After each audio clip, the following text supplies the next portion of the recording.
Good evening, and welcome back to Hellhound's Loathsome Lore. Here on my late night spook show on the Horror and Metal channel. I'm Hellhound. Figured I'd take a look at some more recent acquirements today. So let's go and get started. As you can see, I already showed some of my sci-fi and fantasy books. I've got a lot of those lately. Some by Paul Anderson and Isaac Asimov and Philip K. Dick and Gordon Dixon and Orson Scott Card.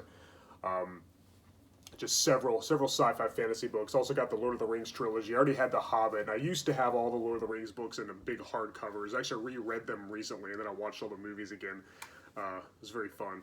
And I got a lot of Star Wars and Star Trek books as well, as you can see. So feel free to pause the video on that brief introduction if you wanted to see more of my sci-fi and fantasy novels. I got a lot of sci-fi and fantasy movies as well. So let's go and get started. First, let's take a look at some vinyl.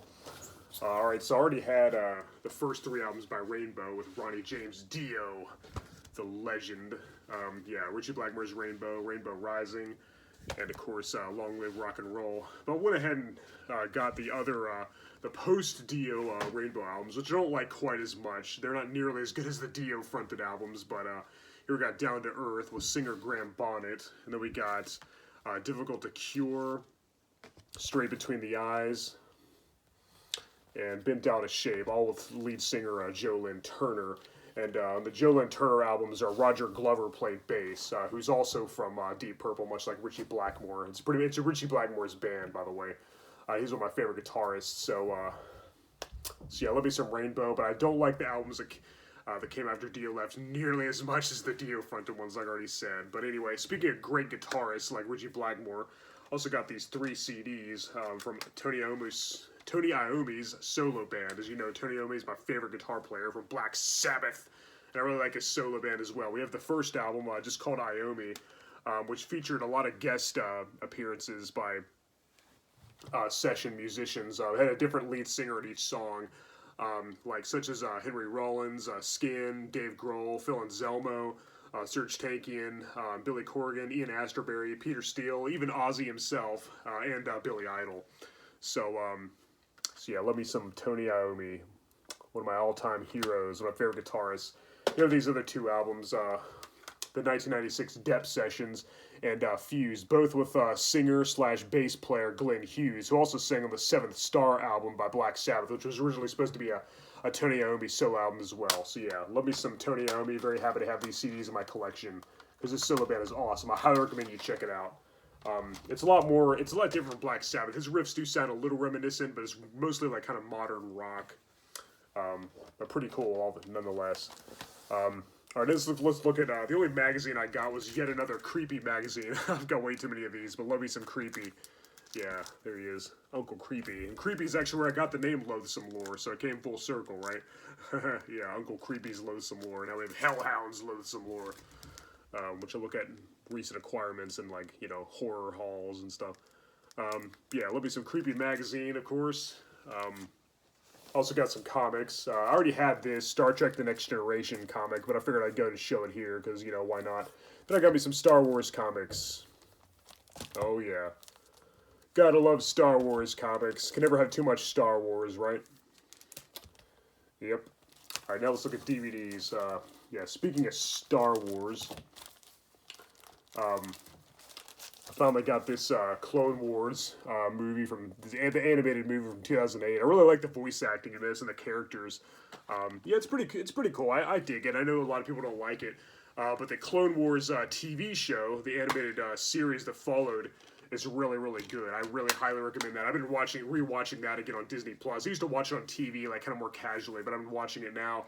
And also finished watching the Obi-Wan Kenobi show, which I really liked. It's only 6 episodes. I really hope that gets a DVD and Blu Ray release. I really, really like the Obi-Wan Kenobi show. It was awesome. Also watched Book of Boba Fett, which is pretty good too. They're not as good as the Obi-Wan show, not nearly as good as The Mandalorian. And I've been watching the She-Hulk TV series too, also on Disney Plus. It's okay. I have a lot of problems with it, but I think it's pretty entertaining. It's fun. It's just harmless. It's a little more lighthearted and just kind of harmless fun. I love the She-Hulk character. She's one of my favorite female superheroes in Marvel, right there with Rogue and Storm and all of them. And I do like the lead, Tatiana Maslany, I guess is her name, who plays Jennifer Walters. I think she's really good. And the Hulk himself is in it a lot too, so, which is cool. And the Abomination and Wong.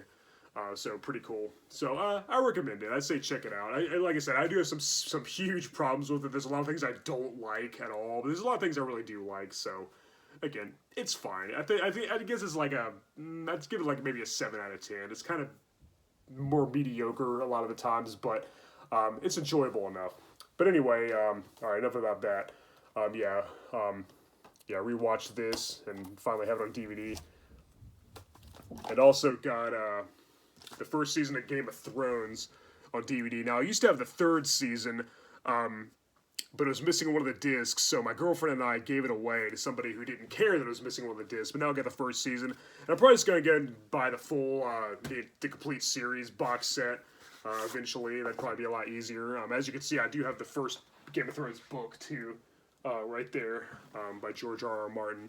And here's the awesome series it was based on. And I do plan on getting the rest of the series eventually. Because, love me some Game of Thrones. One of my favorite TV shows ever. Right there, Battlestar Galactica, Star Trek, Doctor Who. And Tales from the Crypt, of course. And Dexter, True Blood. I already made my video, my top 10 TV shows video. So check that out for more info. Alright, let's look at some more DVDs and Blu-rays.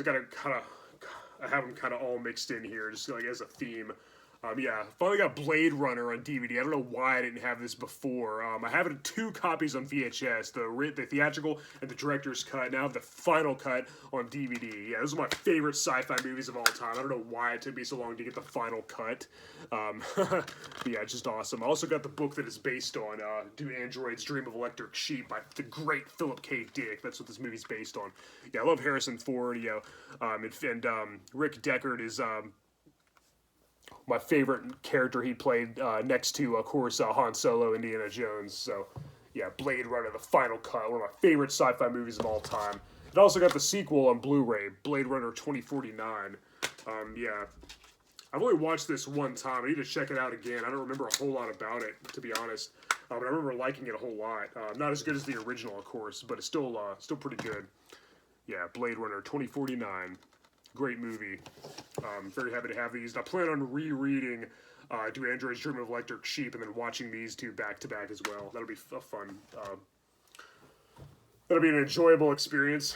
Speaking of sci-fi, I also got 2001: A Space Odyssey, one of my favorite Stanley Kubrick films, right up there with The Shining, Full Metal Jacket, and Clockwork Orange. I don't know why I didn't have this already for some stupid reason. I got it on VHS, but now I finally upgraded to DVD, and I'll probably get the Blu Ray eventually too. Yeah. Stanley Kubrick's 2001: A Space Odyssey, one of my favorite science fiction movies ever made. It's just awesome. Highly recommended. Stanley Kubrick was a genius, just a brilliant director. And this movie's a testament to that, to his greatness. Yeah, check it out if you haven't already. Then I got quite a bit of fantasy stuff. I got Legend, is another great movie I grew up watching, and I had this on VHS as well. Now I upgraded to Blu-ray. This is an Arrow Video Blu-ray. We talked about Arrow Video in the last episode of The Morbid Hour, which we did last night. It was a lot of fun. Check out the replay if you want. This has got the theatrical cut and the director's cut, which is pretty cool. Yeah, I love Tim Curry as the villain. And I like Tom Cruise as well. But Ridley Scott directed this, just like Blade Runner. So, so that's pretty cool. Yeah. 2 of my favorite Ridley Scott movies right here. Up there with Alien. But yeah, check out Legend if you haven't already. If you're into fantasy, this one's an absolute must. And another great fantasy movie is Willow, with Warwick Davis from Leprechaun and Return of the Jedi and all that. It's a really fun fantasy adventure. It's also got Val Kilmer. Very enjoyable movie. Love Willow. I've always loved this movie. I grew up watching it, and I finally have it on Blu-ray. Got the upgrade. Yeah, Willow. Fantastic movie. Literally. Also got The Last Starfighter. I always liked this movie growing up. There's another Arrow video that we talked about in The Morbid Hour, episode 14. It's another one of my favorite science fiction films. It's a lot more lighthearted than some of these others, kind of more of a family movie, and it was directed by Nick Castle. Yeah, Michael Myers himself from the original Halloween directed this movie. And it stars Lance Guest from Halloween 2. It's pretty cool. Yeah, The Last Starfighter. Great, great movie.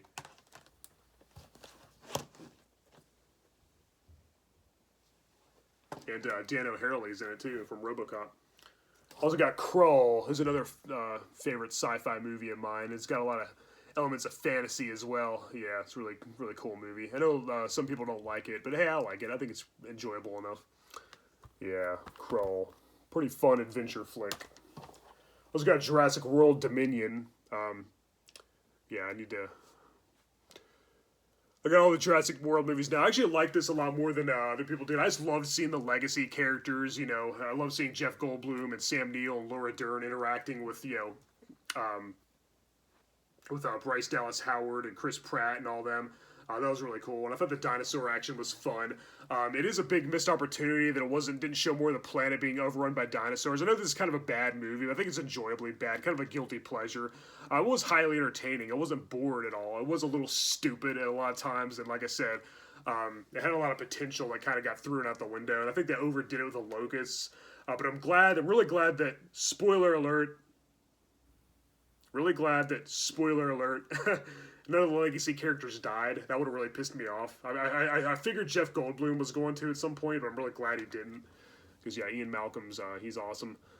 And it's great to see him and Alan Grant return together, along with the new characters. Yeah, I found this movie enjoyable. I thought it was kind of fun, you know. It was stupid and highly flawed, but it was harmless, you know.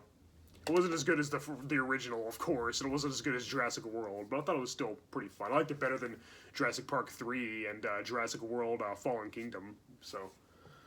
And I think I'd rather watch it than Lost World, too, to be honest. Even though I think that's probably a better movie overall. Then also got two of my favorite Jim Henson movies, Dark Crystal and Labyrinth. Yeah, if you're into fantasy, definitely check these out. Yeah, I don't know why I didn't already own these, but yeah, they're really fun. Of course, David Bowie's in this one, and he's a lot of fun as the Goblin King. Yeah, Jim Henson. Oh, gosh, yeah. That's my stuff. That's the stuff right there. Also got some action figures. Let's go take a look at the action figures I got recently. I got this, finally got Thanos. I've been wanting him for a while. He's wearing the Infinity Gauntlet, as you can see. Yeah, he's huge. He's a lot bigger than all the other Marvel villain action figures I have. And the only other accessory he came with, other than that Infinity Gauntlet that I put on him, was his Lady Death.